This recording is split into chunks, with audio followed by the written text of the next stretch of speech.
Bonjour. Bon, on va parler d'une chose, comment dire, qui revient assez souvent. Ça concerne le Vario 103 SP MVL. Donc, par moment, je vois des énormités passer là-dessus. Donc, je vais dire quelques trucs. Et je pense que ça va éclaircir certains points. Donc, voilà. Donc, un tas de pièces de Vario SP 103 MVL. Donc bon, pour bien faire, le Vario 103 SP MVL, donc tout le monde le connaît. Donc il y a le Vario avec l'embrayage qui est pris dessus. Donc grosso merdo, ce Vario fait 1,6 kg je crois. Donc ce Vario est relativement costaud s'il n'est pas massacré. Donc ce Vario, on peut faire des milliers de kilomètres et on peut en obtenir quelque chose tout en restant fiable. Il y en a beaucoup qui s'amusent à le triturer et au final, ce qu'ils font déjà, ça n'apporte rien et ça massacre le Vario. Voilà.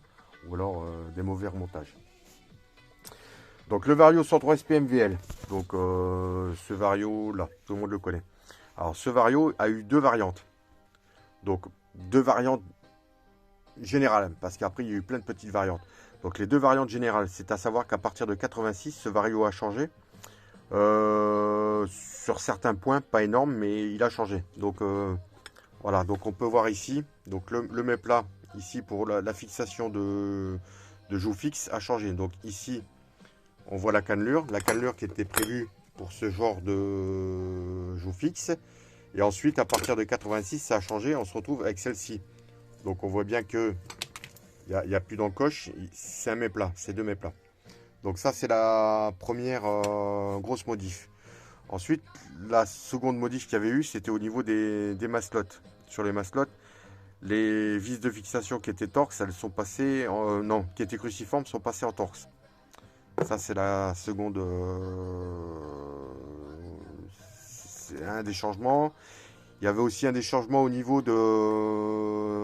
d'ici, concernant la rondelle. Donc sur les nouveaux, donc ceux avec encoche, c'était avec cette rondelle épaisse là. Voilà. Cette encoche là. Et les nouveaux, c'était avec cette rondelle fine qui s'oppose ici là. Voilà. Mais à savoir que le fait d'avoir changé cette épaisseur de rondelle, ça a fait varier les longueurs de tube. Parce qu'à la base, sur les moteurs, sur ces varios, dans le temps, c'était deux tubes comme ça. Donc il y avait un long, un court. Ensuite, ça a changé. On est passé sur une variante, je ne sais même pas si je l'ai là. Bon, je sais pas où je l'ai foutu, pourtant je l'avais. Bon, bref, on est passé sur un long tube.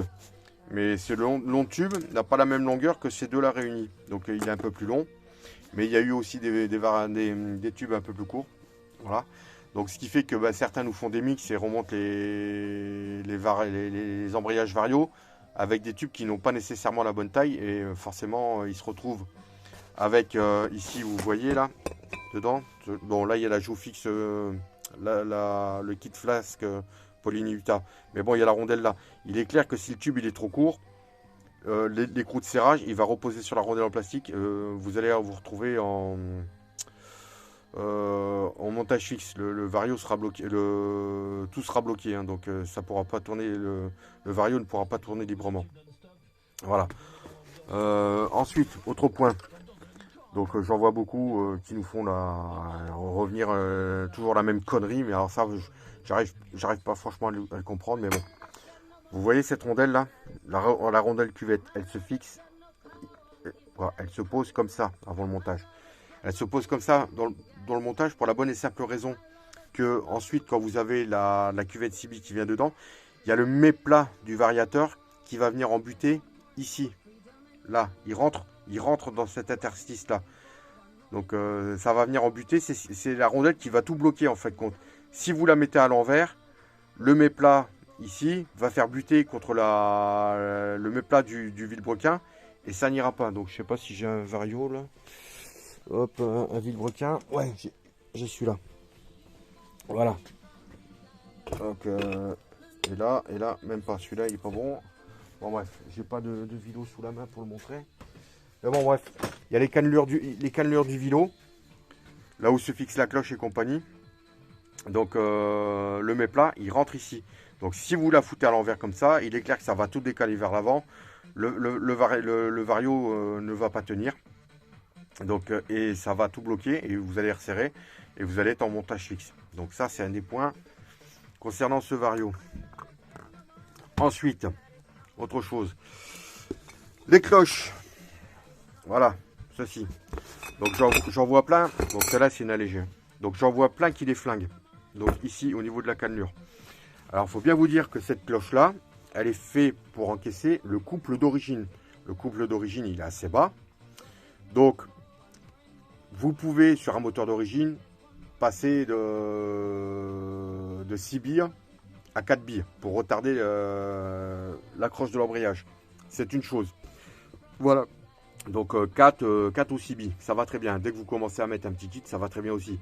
Par contre, j'en vois qui mettent les 2 étoiles. Alors 2 étoiles, c'est bien, ça retarde encore plus l'accroche de l'embrayage du fait que ça appuie ici, là, sur cette partie-là. Donc je vais montrer celle-là. Voilà, ici, ça va repousser le disque. Le disque ne va pas pouvoir... ça va retarder l'accroche. Donc, il est clair que si vous retardez l'accroche de l'embrayage, le moteur, il prend des tours. Quand le moteur, il prend des tours, quand il monte dans les tours, forcément, il commence à choper plus de couple. Donc, vous décalez l'accroche sur un pic de couple plus haut. Donc, forcément... Quand vous avez du couple supplémentaire et que ça accroche plus tard en embrayant, ce que ça doit supporter en couple, c'est plus. Et c'est pas fait pour. Donc forcément, au bout d'un moment, la coupe qu'il va y avoir quand ça va embrayer, ça déforme ici les méplats. Voilà. Alors, j'en vois, c'est même pire. Ils ont des kits. Alors quand on met un kit 46, je précise 64 cm3 environ, hein, suivant les kits pour la course Vilo origine Peugeot, donc pas des 70, 75 ou ce que je peux lire comme connerie. Voilà, donc avec un kit 46, donc 64 cm3, il y a encore beaucoup plus de couple. Donc forcément, alors là, ça ne supporte plus. Alors si vous mettez 3 billes, 2 étoiles, je vous raconte pas le désastre. Il est clair que les cloches se déforment. Le mec il me dit ouais mais non c'est pas vrai. Hein. Si c'est sûr. Il n'y a que ça. Hein. Donc c'est mécanique. Hein. Ça ne sort pas de mon chapeau. C'est mécanique. Voilà, c'est la réalité des choses. Hein. Voilà. Donc pour bien faire, la rondelle, il y a une rondelle ici qui se pose quand vous remontez les carters. Avant de mettre cette cloche là, il y a une rondelle qui se met derrière sur le vilo. Bah, cette rondelle là, il faut la souder. Là, vous voyez où il y a la marque là. La rondelle, vous la soudez. Donc pour bien faire, il faut enlever la couche de protection. Parce que sinon, si vous soudez, ça ne tiendra pas.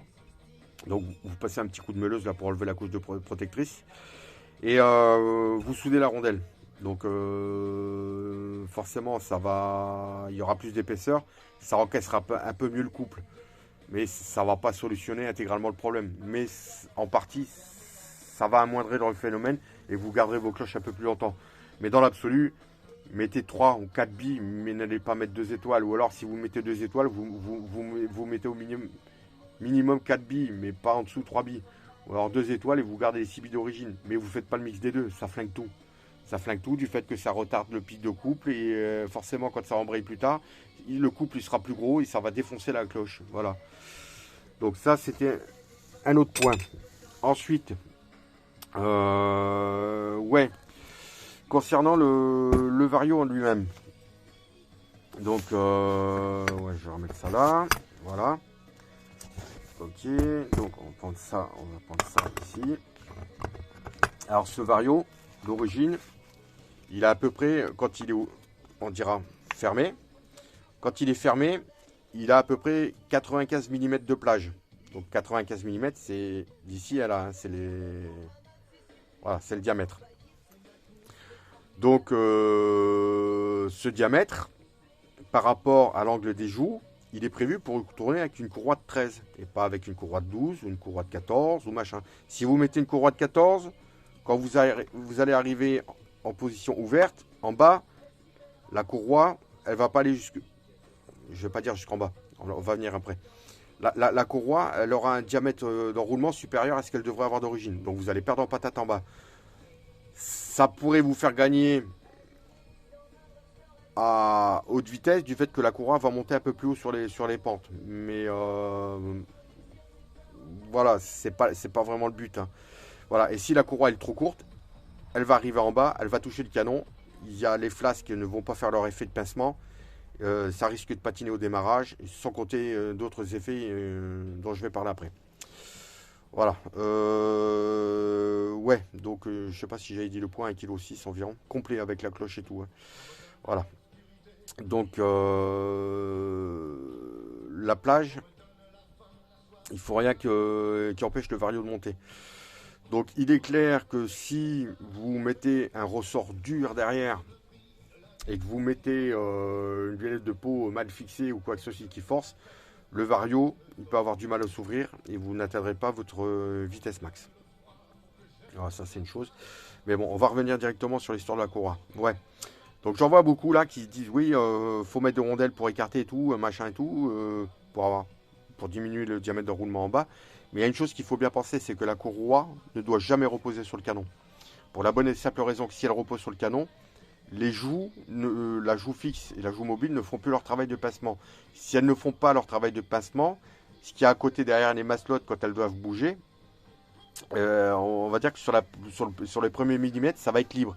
Ce qui fait que la cloche de la joue mobile, elle est libre de bouger, il n'y a aucun effet dessus. Ce qui fait que quand vous allez accélérer en bas, bon, ça risque de patiner parce qu'il n'y a rien qui appuie. Et puis en plus, ça va s'ouvrir d'un coup sec. Du fait que là, les maslottes vont s'ouvrir, elles vont appuyer sur la joue mobile. Ça risque de s'ouvrir d'un coup. Et là, vous risquez de partir sur le principe de chèvre en bas régime. Donc, il faut éviter. La courroie doit être 1 mm, 1,5 mm au-dessus du canon. Elle ne doit jamais toucher le canon. Du fait que il faut que les joues fassent leur travail de pincement. Pincement qui, lui, en soi-même, doit se limiter à un pincement qui ne doit pas dépasser une certaine pression. Parce qu'il est clair que si vous mettez un ressort dur derrière et que ça tend la courroie comme c'est pas permis, le pincement qui va être effectué entre la courroie et les joues va augmenter. Ce pincement, c'est de la perte de watts. Donc vous perdez des watts, donc vous perdez du couple. Watts et couple à ce niveau-là, juste par rapport à une histoire de pincement. Ce qui est ridicule. Le ressort moteur, il est là juste pour tendre le moteur, ce qui permet que la courroie soit tendue. Donc quand vous appuyez sur les brins de courroie, ça doit être légèrement dur. Mais ça ne doit pas forcer à outrance. Si ça force à outrance, donc forcément vous allez être obligé de devoir charger les maslottes, charger en contrepoids les maslottes.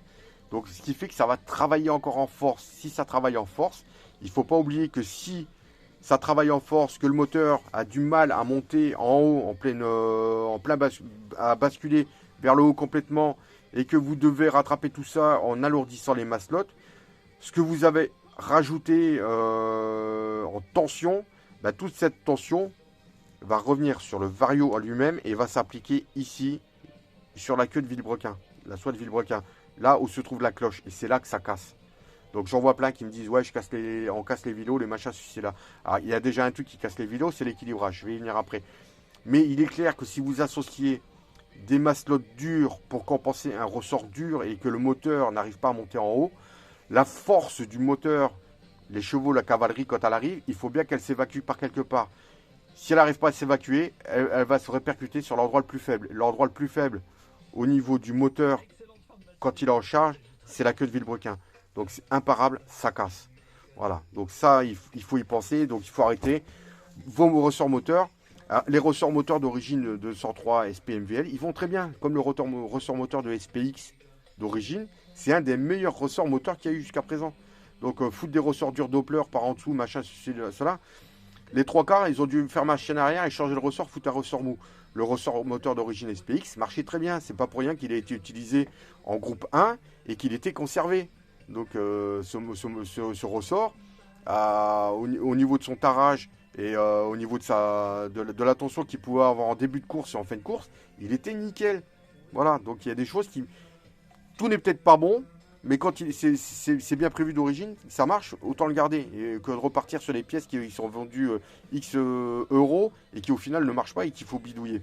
Ou alors si on le fait, il faut avoir conscience que la tension du ressort qui va être placée sous le moteur en bas au niveau des carters n'est pas la même tension que le ressort qu'il peut y avoir en haut du support moteur sur un SP. Il faut que le ressort soit mou. Vous n'avez pas même bras de levier, donc insidieusement, il faut que le ressort soit plus mou. Voilà.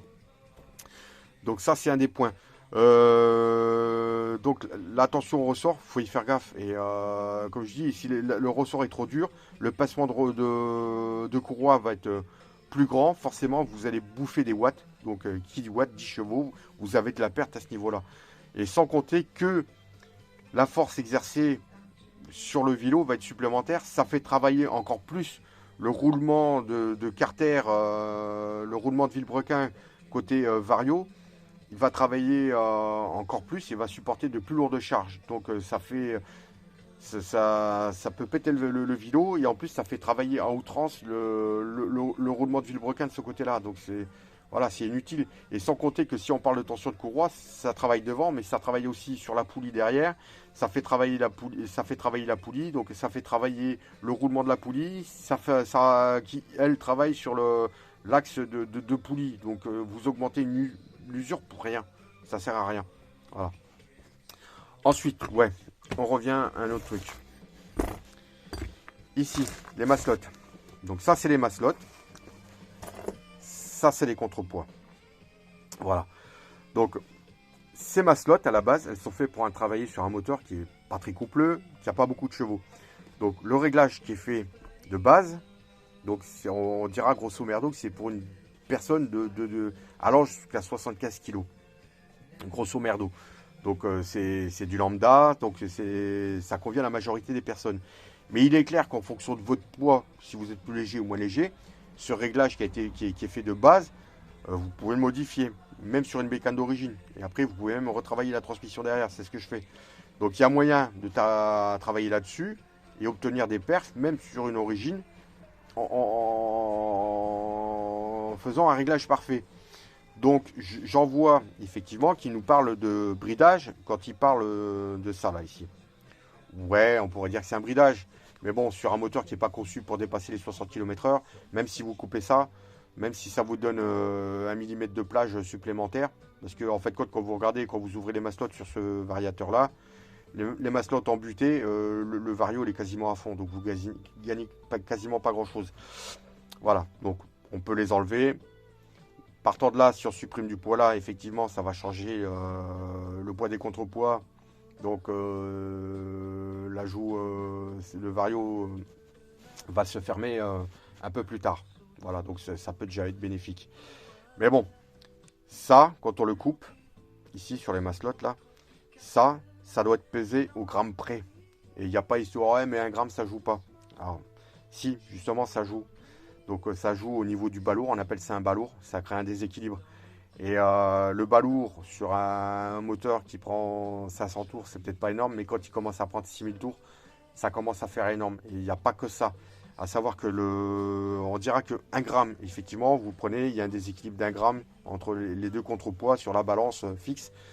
Ouais, c'est pas énorme. Mais bon, il faut savoir que 1 gramme, vous les posez, on dira que si par exemple si la balance était ici, vous posez 1 gramme, c'est bien. Mais le problème, c'est que sur une pièce en rotation, 1 gramme ici ne fait plus 1 gramme ici quand c'est en mouvement. Par exemple, quand c'est ici 1 gramme, ici, ça sera l'équivalent en rotation à certains, parce que ça augmente aussi avec la prise de tour. Bah ici, ça fera l'équivalent de 5 grammes.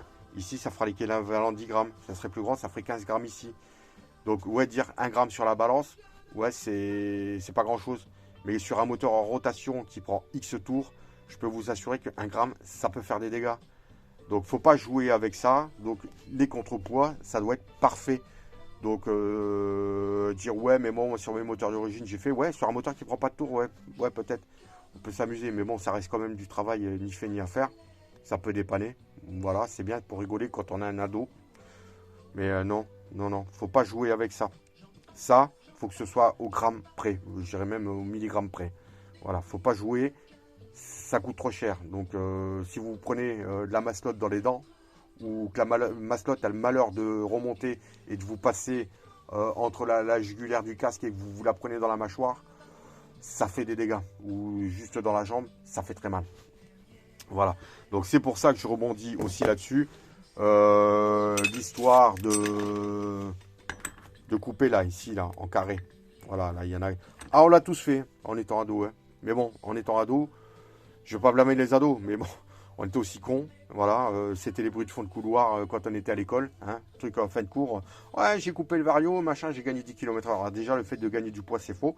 Pour la bonne et simple raison que quand vous enlevez du poids sur le vario en inertie, surtout sur le moteur d'origine, donc le moteur a une certaine inertie. Quand le moteur il prend des tours, vous allez gagner, il n'y a pas de souci. Si vous allégez le moteur à bas régime quand ça tourne, il n'y a pas de souci, vous allez accélérer plus fort. Ça, c'est un fait.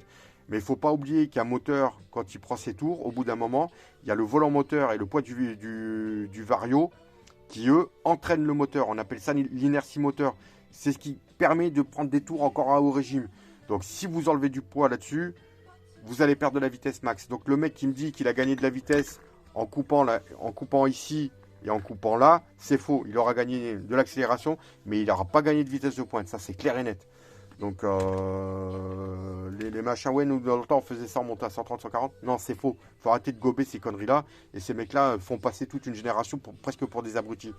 Et après, il dit, ouais, mais nous, on ne savait pas. Si, on savait déjà à l'époque, quand on nous l'apprenait. Après, c'est clair que quand on répercutait les conneries qu'on entendait en fin d'école, au fin fond de cours, il est clair qu'on faisait que des conneries. Les moteurs, on en a cassé. Moi, j'en ai cassé. Pareil, par ignorance. Voilà, ça faut se le dire. Mais il n'y avait pas de potion magique, de règles, de tout. Non, ça, c'est du vent. Voilà, donc ça, là, ceux qui coupent là, surtout pas. Parce que ici, vous avez le support de la masselotte ici. Là, avec le poids, le déséquilibre de la masselotte quand elle s'ouvre et quand elle appuie, la tension d'appui se répercute ici. Là, si vous coupez là au-dessus, ici, ça devient fragilisé, là. C'est fragilisé. Donc, vous allez tordre cette partie-là. Voilà. Et quand ça se tord, ça crée un balourd aussi. Et là, ça pète. Et c'est le vario qui part en avant. Alors, je vous souhaite, si ça pète, d'être en race campagne, que le vario aille s'écraser sur, comment dire, dans un champ. Moi, en étant gamin, le vario, il est parti. Il est allé s'encastrer dans une calandre de voiture. C'était une Mercos. C'est allemand, c'est costaud. Mais la Mercos, ça l'a pas aimé. Hein. Donc, maintenant, il y a prescription. Hein. C'était il y a presque 35 ans. Je me suis arrêté, j'ai pris mes clics et mes claques et je me suis barré. Hein. Donc, voilà, je n'ai pas été voir les dégâts. Je sais, c'est pas bien. Mais bon, j'étais minot, hein, des conneries on en fait. Et je me suis barré. Hein. Voilà. Bon, avec du bol, 2 jours après, je suis retourné, j'ai retrouvé le vario. Bon, bref. Mais bon, j'avais fait cette connerie-là, j'avais coupé. Voilà. Ensuite, sur ces varios-là, ce qu'on peut faire pour gagner en couple. Je vais expliquer pourquoi en couple.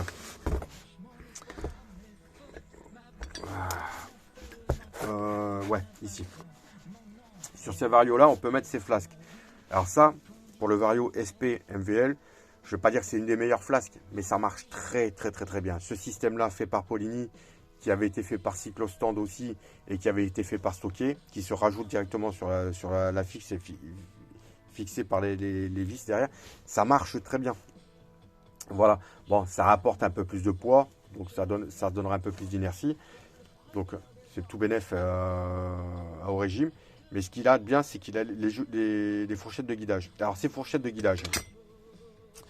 Donc, ces fourchettes de guidage, beaucoup de personnes disent que ça a été mis au point par les frères Pelletier, machin, les choses et compagnie. Voilà, donc on peut les en remercier. Mais ça n'a pas été mis au point. Pour moi, j'estime que ça n'a pas été mis au point par eux. Pour moi, ils ont repris l'idée qui était déjà faite sur les varios. Vous savez, les varios de scooter. Les varios de scooter, vous avez 3 branches de guidage avec les rouleaux. Bah pour moi, ces varios existaient déjà, puisque c'était déjà sur les camions et des trucs comme ça. Ils ont fait que reprendre ce système-là et ils l'ont transposé là-dessus. Et ça donne ce résultat de vario avec les guidages, avec les fourchettes. Donc, les fourchettes, pour la bonne et simple raison que ces fourchettes-là limitent Vous voyez ici les maslottes là. Voilà, donc elles ont les bras de levier. Ces bras de levier, à la base, ils appuient sur cette pièce. Où est-ce que je l'ai? Voilà, sur cette pièce en plastique là. Alors ici, à la base, normalement, il y a des butées. Donc les maslottes, quand elles s'ouvrent, il y a un des bras de levier qui appuie ici, quand le moteur tourne, et un ici. Donc vous avez une partie du couple qui est absorbée du fait que la maslotte, le bras de levier, travaille en appui ici et pousse aussi ici le téton. Donc vous avez une partie du couple qui est absorbée ici. Donc le fait d'avoir mis des fourchettes de guidage, ici et ici, là, donc ça c'est les tétons de guidage, a fait que la force est repassée ici, mais qu'il y avait moins de perte de couple. Donc ça a amélioré le couple. Ça améliore pas le couple, ça vous en donne pas plus, ça permet de mieux l'exploiter. Voilà, donc ce système-là qui a été repris et qui est toujours utilisé, voilà, est plus que bénéfique. Donc voilà, donc faire des bidouilles sur le Vario, toutes ces conneries-là, allégées, là, comme j'ai montré et tout, en gros, ça apporte pas grand-chose. Par contre, faire directement ce système-là, bon là c'est le kit Polini, mais bon, avec de la cornière, des vis et compagnie, et toujours pareil, hein, bien percé, bien pesé et tout, vous avez moyen de faire ce système-là. D'ailleurs, moi je l'avais refait sur ma Golf et c'était des pièces que j'avais fabriquées moi-même. Et ça marche très bien. Voilà. Ouais, donc on y est. Il y en a qui nous disent, ouais, coupez cette partie-là. Là. Voilà, vous voyez ça là ici. Donc effectivement, ça va on va directement arriver sur le canon sur cette partie-là. Mais bon, il faut bien se mettre dans le crâne que si vous coupez cette partie-là, ici, c'est la courroie qui va venir se poser en bas. Et vous avez le bourrelet là, ici. Donc déjà, il va falloir revoir la tension du moteur. Il va falloir trouver une courroie plus courte. Et sachant qu'il va y avoir le bourrelet ici, ouais, vous allez bouffer la courroie parce que de l'autre côté, ici, le trou, donc on est bien d'accord que si vous coupez, voilà, on est bien d'accord qu'il reste ici, là, en bas, toute cette partie vide. Donc, si vous coupez ça qui rentre dans la partie que je viens de montrer, qui rentre comme ça, là, ici, voilà. Donc, il est clair que si vous coupez cette partie-là, la courroie va se retrouver ici sans portance. Donc, vous allez flinguer la courroie à Mach 2 et vous n'allez rien gagner, quoi. Donc, des trucs comme ça, il faut éviter de les faire parce que c'est casser du matériel pour rien. Voilà. Ensuite, on revient. Les histoires de contrepoids. Voilà.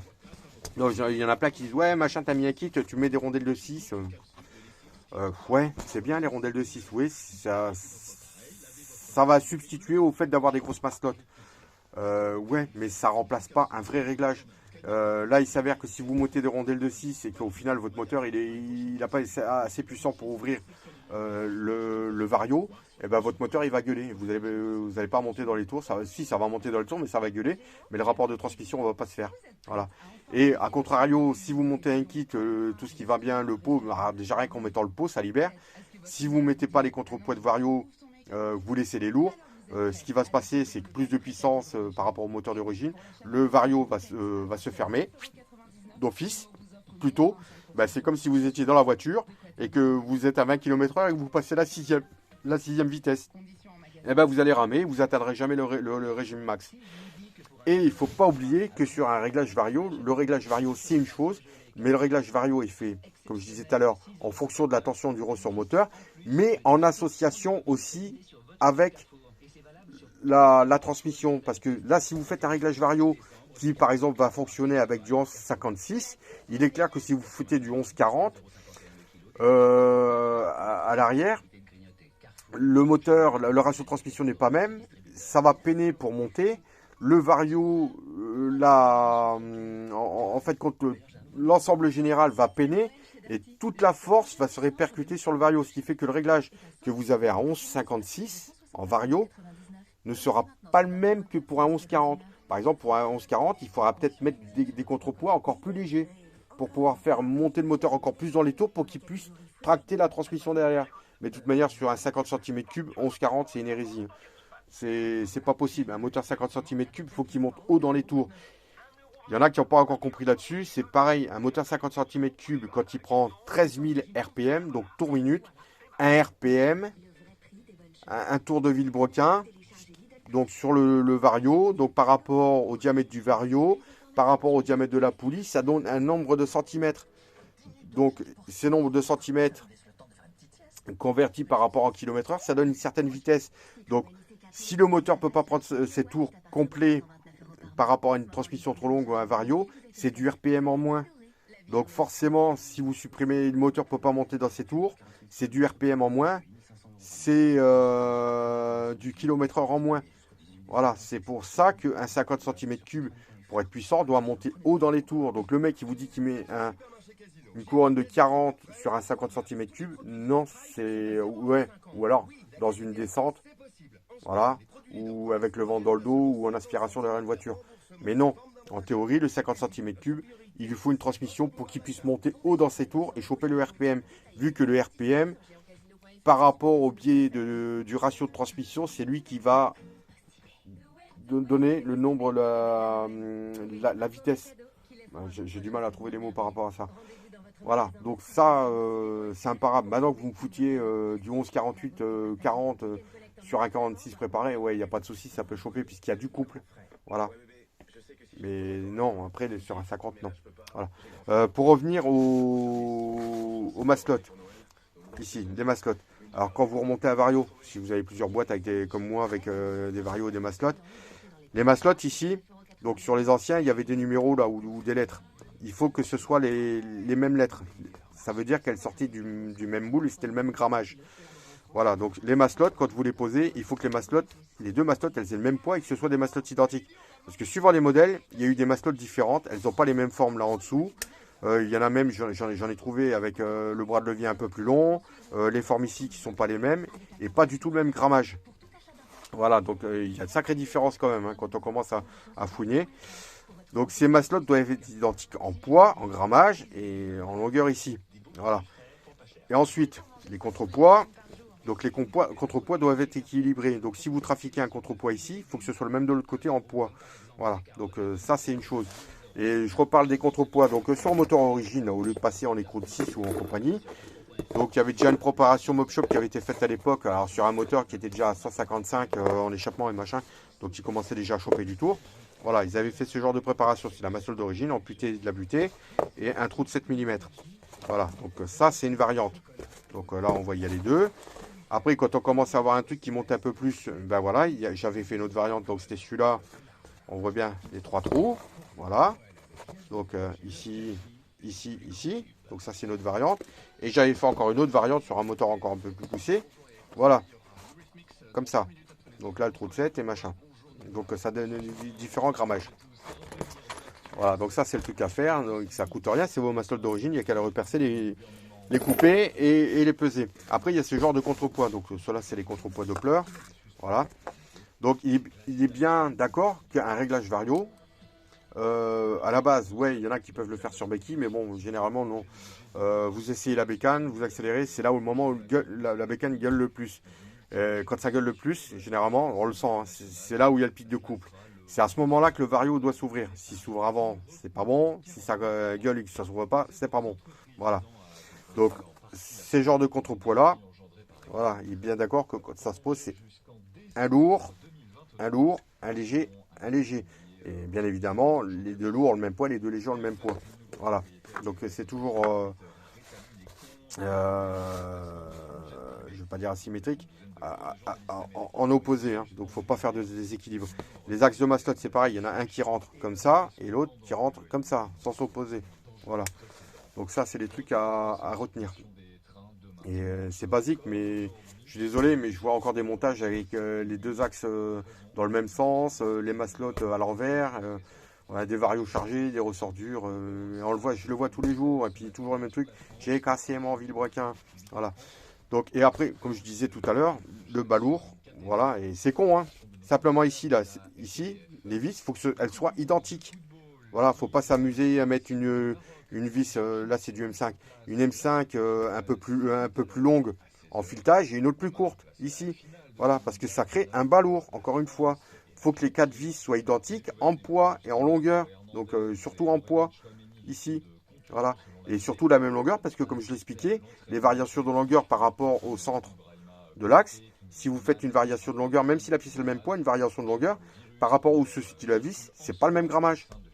Virtuellement, hein. À l'arrêt oui, mais quand ça tourne, non, c'est plus la même chose. Voilà. Qu'est-ce que j'ai d'autre à dire? Donc oui, vous pouvez toujours vous amuser à faire les perçages. Moi, quand j'ai du temps à perdre, machin, je fais ce genre de choses et compagnie. Voilà. Donc ça, je l'avais fait, c'est plus pour les bécanes quand je roule en ville. Voilà, mais quand je fais des exercices de vitesse pure où j'essaie de choper de la vitesse, je préfère encore garder le matériel d'origine. Mais bon, après c'est beau, c'est joli, ça fait technique, mais ça apporte pas grand-chose. Hein. Donc voilà. Mais bon, c'est pareil, ces pièces-là, moi j'ai des bagues que j'avais usinées et j'ai un chevalet de modélisme qui sert à l'équilibrage des hélices. Moi je m'en sers pour faire l'équilibrage des varios. Donc j'équilibre les varios, j'équilibre les allumages, les volants d'allumage et ainsi de suite. Pour éviter d'avoir ces balourds et que ça pète. Donc il faut pas s'amuser, alors je le répète encore une fois, il ne faut pas s'amuser à couper n'importe comment un vario et ni à faire des trous dans l'allumage à la va-vite. C'est équilibré. Si c'est pas équilibré, plus vous montez en régime, plus il y a de balourds et c'est risque de casse. Voilà, donc faut pas s'amuser avec ça. C'est pour ça qu'on parle des fois de vidéos renforcées ou quoi que ce soit. C'est plus, c'est même pas vraiment que ce soit renforcé, si par rapport aux aciers, les cages et machin, mais c'est plus par rapport aux équilibrages qui sont faits derrière pour supporter des équilibrages à telle vitesse, pour supporter des rotations à telle vitesse, du fait qu'ils sont parfaitement équilibrés. Donc vous pouvez avoir un vélo renforcé, le plus renforcé de la Terre, si ce dernier est mal équilibré, ça pète. Voilà, il n'y a pas photo. L'équilibrage, c'est un truc con. Là, je parlais sur la dernière vidéo, l'aérodynamique et tout. Mais un équilibrage parfait sur toute la bécane. Vous prenez une bécane non équilibrée, vous prenez une bécane qui est équilibrée. C'est pas flagrant, c'est pas explosif, ça apporte pas de la vitesse comme certains y croient. On met un autocollant Polini, on gagne de la vitesse. Non, non. Voilà. Un équilibrage, que ce soit sur les roues, parce que c'est vrai qu'on ne le voit pas sur les roues, mais il y a une sacrée différence. Et une roue de mobilette traditionnelle, quand elle tourne à, je sais pas combien elle pourrait tourner, allez, on va dire 1500 tours 1000 tours minute. Voilà. Dès qu'on commence à lui faire prendre du régime, c'est pareil. Hein. Donc dès qu'il y a un balourd, ça devient excessif. Et sur la conduite, ça se ressent. Donc moi, je le faisais pas. Maintenant, je le fais systématiquement. Les roues, quand j'ai des bécanes qui dépassent les 100, je les équilibre. Et c'est vrai que j'ai vu une différence sur la conduite. Et quand je parle d'équilibrage, j'équilibre tout. J'équilibre la roue avec le pneu, la couronne. Et maintenant, j'équilibre même les poulies. Voilà, chose que je faisais pas avant. Maintenant, j'équilibre les poulies, j'équilibre le vario, j'équilibre le volant d'allumage. Et après, je revois également le vélo. On voit la différence quand même, ça se sent. Voilà, donc c'est à faire. Mais bon, ça c'est qu'on commence à rentrer dans la préparation et tout comme ça. Mais bon, je le répète encore une fois sur les trucs basiques. On peut s'amuser, comme là ici, j'avais fait, là ici on voit le truc, là c'est par rapport au guide Polini. Machin. On peut ouvrir ici là pour accéder au mascotte. Mais encore une fois, il faut que ce soit bien fait et équilibré. Voilà. Et après, le fait d'alléger ici, comme je l'ai dit, n'espérez pas gagner de la vitesse. Vous enlevez du poids, donc vous allez gagner en accélération, mais pas en vitesse. Si vous voulez gagner en vitesse, il faut modifier la plage du vario. Et la plage du vario, alors des trucs, comme je dis, on peut travailler sur les maslottes. Et par exemple, ici, là, vous voyez là, ici, là. Alors suivant ce que je disais tout à l'heure, il y a eu les variantes. Ici, cette longueur là, ici, n'est pas la même sur certaines joues mobiles. Donc on peut, par exemple, ici, la descendre un petit peu plus. Voilà, pour que ça vienne directement contre. Parce que vous allez voir, il y a certains varios, ça ne vient pas contre. Il y a comme un petit jour comme ça, qui empêche de se fermer. Et bien, il faut aller contre. Voilà. Donc ça, vous augmentez la plage. Et alors, à savoir qu'en gros, sur un variateur de 95 mm comme ça, en gros, par rapport au ratio de transmission 11,56, la poulie de diamètre 21, 1 mm de plage à ce niveau-là, en gros, c'est comme si vous gagniez 3 km/h. Voilà, donc c'est pour ça quand certains passent du vario d'origine Peugeot et ils passent sur un variateur Doppler qui a plus de plage, on gagne quasiment instantanément 5 à 6 km/h, voire même un peu plus, si c'est bien réglé, juste avec ça, parce que la plage du Doppler est un peu plus grande. Voilà, ni plus ni moins. Mais bon, ce travail-là, voilà, donc ça, autant le faire avec tout ce qui va bien derrière, donc avec les guidages et les trucs. Donc il y a moyen de faire des trucs sur les variateurs Peugeot, pour pas grand chose, fiable, sans aller le massacrer et à faire n'importe quoi. Mais surtout de base, il faut bien le régler. Et mettre à la volée, ouais, moi je mets des écrous de 6. Non, non, non. Prenez la peine de faire les choses correctement, vous allez voir, il y aura de suite un résultat. C'est imparable. Voilà. Donc, quand on le fait bien, quand on prend la peine de réfléchir à comment ça marche, comment ça fonctionne, et qu'on se prend la peine de relire un peu les tutos, par exemple, vous allez encore une fois sur un site que j'aime beaucoup parce que ça fait des années que j'y passe, et j'essaie d'y passer quand j'ai le temps et compagnie. Vous allez sur Ventil XP, il y a encore une section préparation MBK ou Peugeot. Vous allez retrouver des tutos où on parle du Vario Peugeot, c'est bien expliqué. Encore une fois. Voilà. Donc, prenez le temps si vous voulez faire les choses. C'est dommage. Maintenant, au prix sont vendus les pièces de mobilette. C'est dommage d'aller massacrer les pièces de meubles en faisant des conneries. Vous avez tout sous la main. Il faut se donner du temps et de chercher. Allez chercher, vous allez trouver. Et surtout, arrêtez d'écouter les conneries de certains beaufs et bonimenteurs sur certaines pages Facebook. Non. Vous avez la vérité. Il suffit d'aller la chercher. Elle est marquée noir sur blanc sur les forums qui sont consacrés à ça. Mais les beaufs disent ah ouais, mais à 40 ans on faisait comme ça. Non, non, non, non, non, non, non, non, non, non, non. La mécanique est régie par des lois. Ces lois, elles ont été faites par certaines personnes. Voilà. La préparation de temps, c'est à peu près pareil. Il y a certaines personnes qui sont passées avant moi, avant d'autres. Ils ont fait des choses, c'est établi, c'est fait, c'est concret. Il n'y a qu'à reprendre ce qu'elles ont fait. Tout simplement. Mais aller reprendre des trucs de Tartampion qui dit ouais, j'ai expérimenté ça, machin, ceci, cela. Alors que les trois quarts c'est du flanc, les mecs ils n'ont pas, même pas de banc, ils n'ont rien. Ou alors c'était le compteur de la Super 5 à mémé à l'époque, en aspiration ou dans une descente. Non, allez voir sur les trucs spécialisés, vous allez voir, il y a tout, il y a tout. Voilà, c'est pas compliqué. Voilà, et puis vous faites vos expériences, ça marche pas, faut recommencer. Voilà, faut pas lâcher et puis il faut pas massacrer le matériel. Voilà. Oui, alors je l'ai pris en exemple témoin parce que je l'ai eu dans un Vario que j'avais acheté. Alors ça, ce genre de choses, vous évitez. Hein. Voilà, ça faut pas faire. Pour la bonne et simple raison, c'est que au bout d'un moment, ça ici là, donc ça se dévisse ici, et avec la force centrifuge, la mascotte elle finit par partir et se décentrer ici. Quoi le bout, je dis mascotte, le bout de contrepoids là ici, il finit par partir et se décentrer. Et s'il se décentre, balourd, casse. Voilà. Puis bon, faut pas jouer avec ça. Hein. Donc ça c'est n'importe quoi. Voilà. Ça à éviter fortement. Hein. Voilà. Donc on en revient toujours à la même chose. Ça, 2 minutes, ouais, ça va fonctionner. Le mec, il va, ah, mais si ça marche. Ouais, ça va marcher 2 minutes. Mais à long terme, non, non, ça marche pas. C'est votre vie là qui est en jeu. Voilà. Ce genre de choses, non. Voilà. Et pareil, les vis ici, là. Donc les deux montages, les remontages, ces maslottes d'origine, elles aiment pas trop. Voilà, donc je vous conseille plutôt de bidouiller machin, gardez vos maslottes d'origine, trouvez d'autres maslottes, vous faites un montage, voilà, ou vous faites plusieurs essais avec plusieurs maslottes, et quand vous avez ce que vous faites votre jeu de maslotte, les vis serrées à la loctite et vous y revenez pas. Voilà, faut pas jouer non plus avec ça. Les filetages, ça aime pas. Il y a un certain couple à respecter pour visser les contrepoids. Voilà, donc c'est pareil. Et là, quand ça part à 7000-8000 tours minute, je vais pas dire que c'est une balle de fusil, mais ouais, c'est presque ça. Et le projectile, plus il est petit, voilà, quand c'est gros comme ça rentre peut-être pas dans la peau ni la mastote complète. Mais quand ça commence à être de cette taille-là, ou d'une vis, à une certaine vitesse, ouais, ça fait des dégâts. Voilà, donc jouez pas avec ça.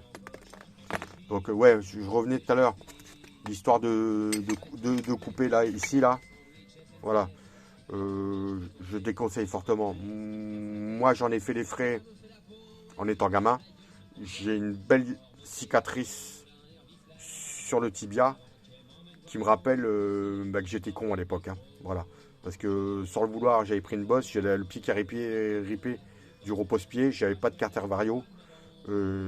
J'ai la jambe qui est partie là-dedans. Donc c'est une trancheuse à saucisson hein, quand ça tourne. Voilà, surtout quand c'est coupé. D'origine, il y a le rebord ici, donc encore à la limite, vous le touchez, c'est bon. Mais là, imaginez quand c'est carré et que vous avez le pied qui arrive.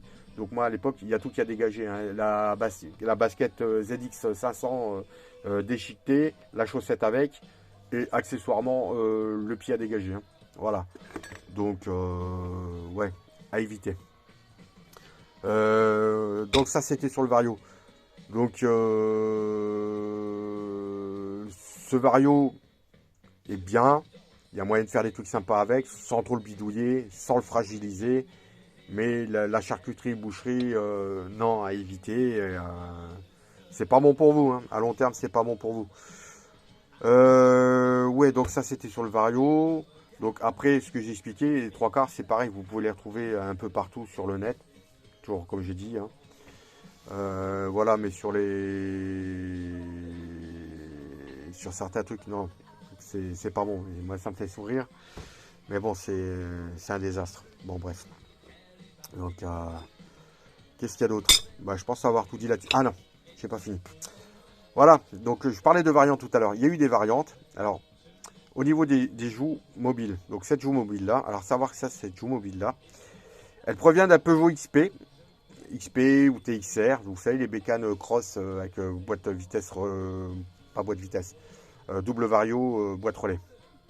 Voilà, donc ces joues n'avaient pas le même, n'ont pas tout à fait le même diamètre et n'ont pas du tout la même forme des pentes, pour la bonne et simple raison qu'elles ne travaillent pas avec les mêmes largeurs de courroie. Mais bon, ces joues-là, vous pouvez les adapter sur 103, comme tout le variateur de XP, mais avec sa cloche spécifique embrayage, qui est super bien. Mais bon, il faut mettre un système de kick pour démarrer le moteur, mais qui est super bien. Donc ces joues-là, vous pouvez les adapter. Bon, le rebord est déjà plus léger. Voilà, ça c'est une chose, mais c'est emmerdant pour pouvoir fixer les fourchettes de guidage si on veut. Donc ça, cette joue-là, avec la bonne courroie, vous gagnez de la vitesse. Voilà, ça c'est sûr. Puisque je l'ai fait, j'ai testé. Voilà, vous gagnez de la vitesse. Il faut les trouver. Mais à savoir qu'il y a eu encore une autre variante, il y avait les mêmes cloches que ça, avec même diamètre, même inclinaison, mais sur les Peugeot 105. Voilà, et en gros, sur la Peugeot 105, c'est celle-là. Voilà, ça c'est celle que j'avais retrouvée du Peugeot 105. Alors celles de Peugeot 105, elles sont facilement identifiables. Bah, comme ça, l'œil nu, on voit pas trop qu'il y a pas le même angle et compagnie. Alors celle de Peugeot 105, qui elle a le rebord complet, ici, là, tout le tour complet, donc qu'on peut travailler ou garder.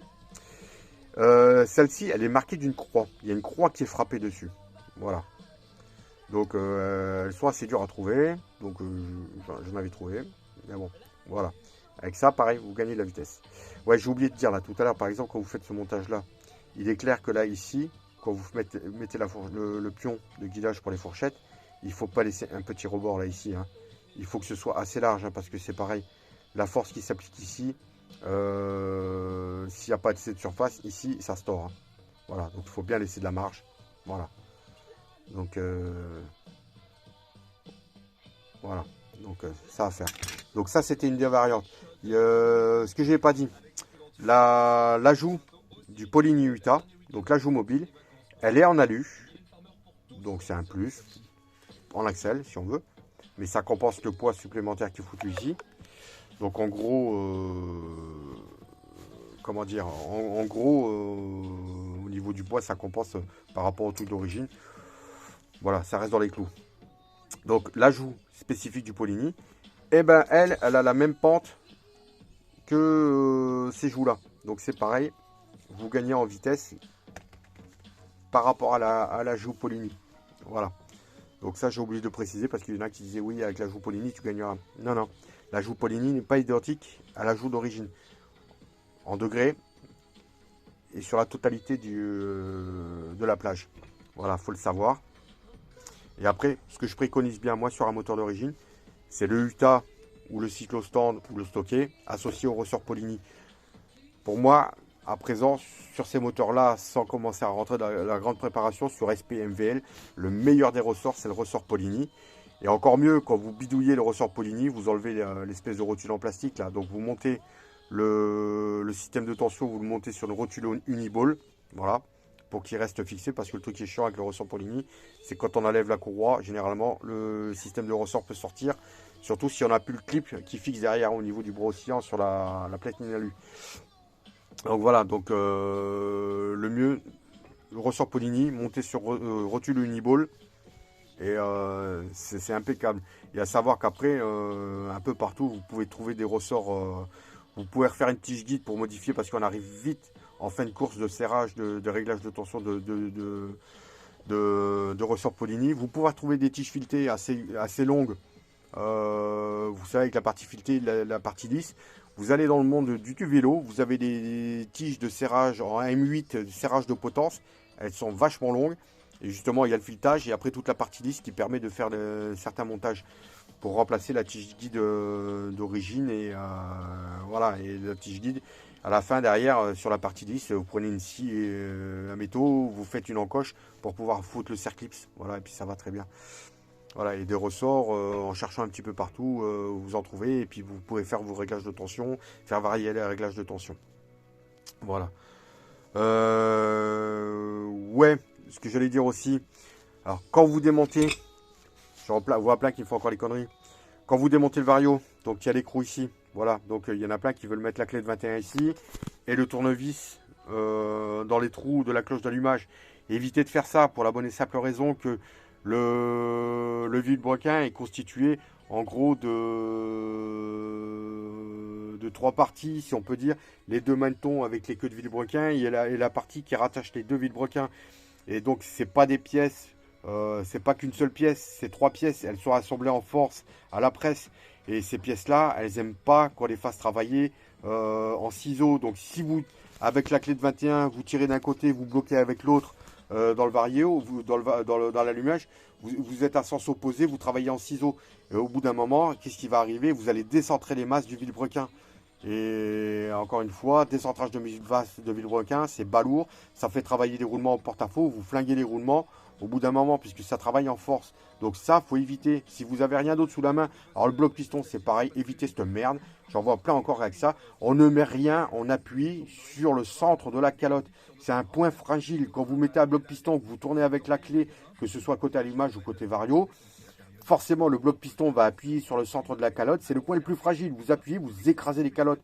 Je vois le nombre de pistons que j'ai récupérés qui sont écrasés avec la calotte déformée ou le trou du bloc piston. Il faut arrêter ça. Si vous avez rien d'autre sous la main, le truc tout con, mais c'est tout con. Vous enlevez la bougie, vous trouvez une corde, là, une corde nylon, une corde coton là, de 5 mm d'épaisseur. Vous la rentrez dans le puits de bougie pour qu'elle ait en force là, pour qu'elle s'enroule dedans.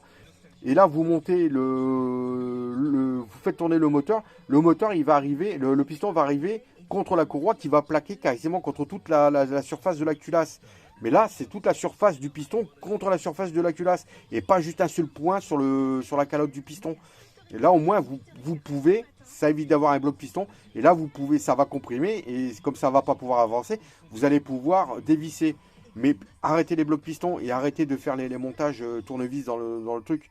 Le mieux encore, ça reste la clé à sangle sur le volant d'allumage. Et pareil de l'autre côté sur la cloche d'embrayage.